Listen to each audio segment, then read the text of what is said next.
Hado collab Chef's Edge Australia. This is going to be good. What's up everyone? My name is Franco Allo and today we are going to be unboxing, testing, and reviewing a knife which is a collaboration knife line between Hado, formerly known as Sakai, and Chef's Edge, a knife shop from Perth, Australia. Disclaimer, this knife was sent to me at no cost, but opinions are my own as always. Now, before we get into what makes this line of knives unique from the collab perspective, it's important to recognize that more and more collabs of this sort are taking place, which I find comforting in a way because really the Japanese market has always been divided between making knives for the Japanese and then for everyone else. This openness shows to me that the smiths, brands, and knife houses are willing to expand on how they do things. Hado is a knife brand created by master sharpener Tadataka Maruyama, and Hado is located in Sakai, Japan. Along for the adventure of creating absolutely high-performance knives are bladesmiths Shogo Yamatsuka, and everyone's favorite, of course, Yoshikazu Tanaka. So, why is the knife they sent me a collab knife? Well, Chef's Edge asked Hado to make them a wide bevel Damascus Gyuto made out of blue one steel with a mirror polished spine and choil. And all that while making sure the knife has lots of height to it. The result, an ultra thin grind, not for the faint of heart, and definitely not for people just getting to Japanese kitchen knife world. This is the type of knife that, of course, if you're inattentive, you'll likely result in a chip, whether it's bumping it on the kitchen sink or just tweaking the blade. But I am assured they are scalpel sharp. And oh, I can't wait to be the judge of that. With Maruyama-san having been thought by some of the best sharpeners in Sakai, and the master sharpener behind Hado, it definitely does sound promising. Now remember, if you do like this content, please make sure you like and subscribe. It would really mean a lot. So, what do you say we cut straight to the new concept of 90-second unboxings, followed by my thoughts on the unboxing experience, then food demo and knife review. See you soon.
Okay, so That was the best damn unboxing experience of my life. Even better than my first Kiri box, which was the case I think with the Sagi Rainbow Damascus Bunka. And yes, I know I failed at keeping to the 90 seconds for the unboxing, but I had ordered a few other things from Chef's Edge, and so I figured it was a rule worth breaking just this one time. What made the unboxing so special to me wasn't necessarily how drop dead gorgeous the box was, though it was drop dead gorgeous, but it's the fact that that was a solid start. From Chef's Edge website, the packaging has been custom designed in collaboration with French artist Philippe Weisbecker, and so from the attractive start, what really got me breathing heavily and gave me that edge of my seat vibe was the curtains. Textured like curtains, I'm a sucker for a tease. And here you actually get your knife, you're ready to open it, you've ordered it, and the last step, you open the box and you expect to see your knife, but you get teased one last time. The paper blade protector as well is absolutely beautiful. I love the House of Knives type pamphlet, which was ingenious with barcodes, QR codes to learn about the key players at Hado. Honestly, just divine. Alright, so now the blade. What a stunner. You're essentially looking at a 210mm Gyuto with a gorgeous 52mm of belly height at the heel. It's made out of blue one core steel. HRC roughly 63 to 64, soft iron Damascus clad, gorgeous mirror polished spine with a beautiful taper to the tip, ultra thin edge extending all the way across the mirror polished choil. The handle is really nice. It's Indian rosewood with horn ferrule. But now, what do you say? It's time to get cutting.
I've rarely cut into an onion and have it feel that easy.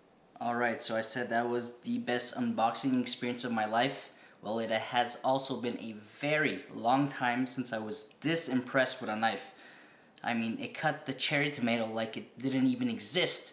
You saw it in slow motion. I love a knife with bite. This knife has so much bite, it handled the potato with ease. It handled the onion with some of the best lateral cuts I've ever put in it. In terms of performance, I got no complaints, honestly. Super light, nimble knife, feels really good in hand.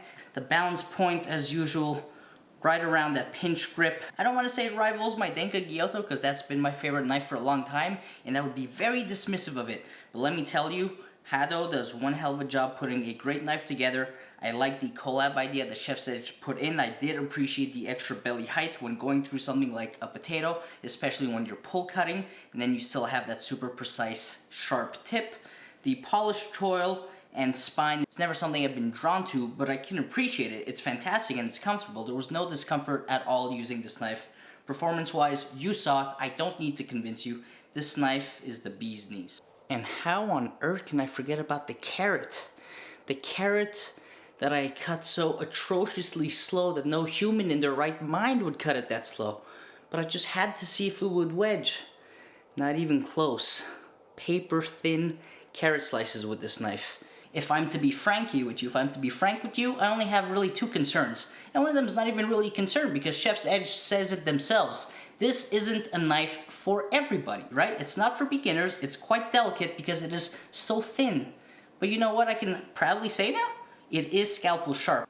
The only other thing I can think about is, and this is specific to this 210mm Gyuto. Being 210mm, as you'll see now up on screen, there is never really a large portion of the knife that is in contact with the cutting board, right? So when you lay it flat, there's really only ever a few centimeters. Why? Because it really has that accentuated belly curvature, which makes it a fun knife you would think to rock.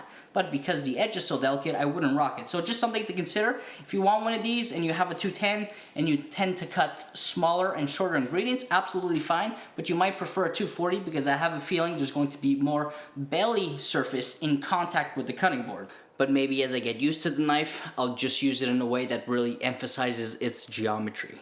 So honestly, good job Hado, good job Chef's Edge. This knife is a masterpiece.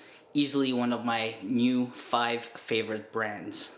And I'm happy my first knife was one from Hado, with a fantastic collaboration from Chef's Edge. Other than that, man, this knife is truly gorgeous. From the small amount of Kurouchi on the blade to the iron soft Damascus.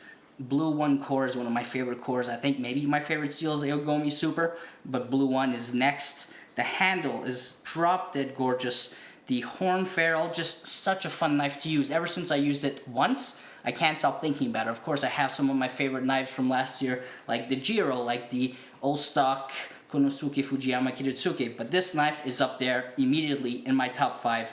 Fun to use, extremely sharp. You just need to be careful. I think what I'm going to do is I'm probably just going to put a bit of a micro bevel on it to increase its stability, because I am someone who's super attentive with my knives, who's very careful, but just to make sure. But as you saw in that food demo, an absolute joy of a knife to use.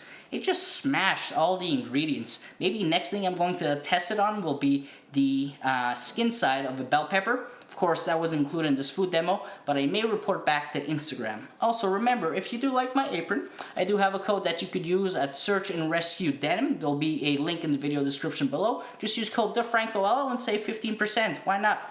Look cool and own sharp Japanese kitchen knives. That's what I'm talking about. Thank you once again to Chef's Edge for sending me this absolutely gorgeous collab knife. Take a look at their website. I'm sure they have currently some for sale. If not, they'll have releases later this year. Thanks again, guys, and stay sharp.